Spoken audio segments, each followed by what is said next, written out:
بہت لوگ اس مسکنسیپشن کا شکار ہیں کہ this life is equal to جوائفلنس،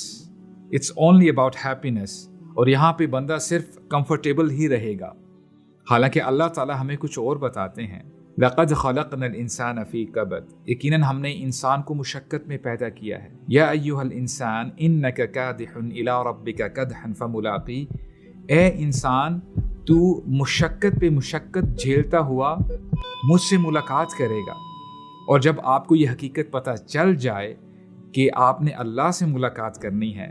تو آپ کو سکون صرف اللہ کی یاد میں ہی آئے گا.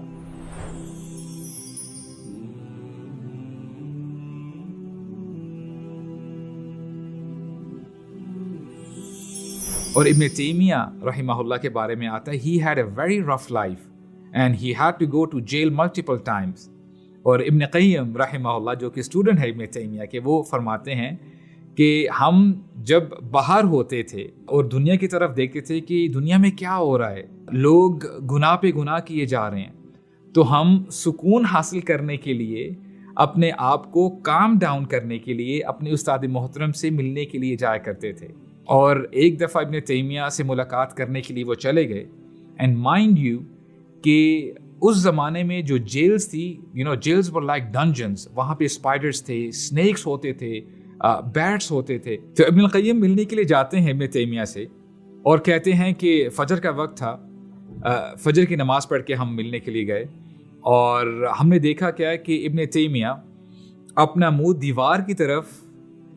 کر کھڑے ہوئے ہیں اور ہم انتظار کرتے رہے اور کافی دیر کے بعد perhaps 2 to 3 hours and then ابن تیمیہ turned around اور کیا کہتے ہیں هذه غدوتي ولو لم اتغدى الغداء سقطت قوتي،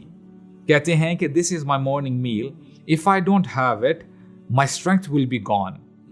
and this is the food for my soul. He was unbreakable and he was unshakable. اور ابن تیمیہ رحمہ اللہ کہا کرتے تھے کہ میرا دشمن میرا کیا بگاڑ سکتا ہے، اگر وہ مجھے ایگزائل کر دے گا میں اللہ تعالیٰ کی خلقت کو دیکھوں گا اور اس پر تدبر پونڈر کروں گا، اور اگر وہ مجھے جیل میں ڈال دیں گے تو اس سے بڑھ کر میرے لیے کیا اچھا ہو سکتا ہے کہ I will have private time with Allah سبحانہ و تعالیٰ، میں اللہ تعالیٰ کا ذکر کروں گا، اللہ تعالیٰ سے دعا کروں گا، اور اگر وہ مجھے مار ہی دیں تو I will die as a martyr، میں شہید ہوں گا. My enemy can't harm me. اور وہ کہا کرتے تھے ان فی الدنیا جنہ من لم يدخلها لا يدخل جنت الآخرہ، اس دنیا میں بھی ایک جنت ہے اور جو اس جنت میں داخل نہ ہوا وہ آخرت کی جنت میں بھی داخل نہ ہو سکے گا. اس دنیا کی جنت اللہ کی پہچان، اللہ پر بھروسہ، اللہ کا ذکر اور اللہ سے محبت ہے.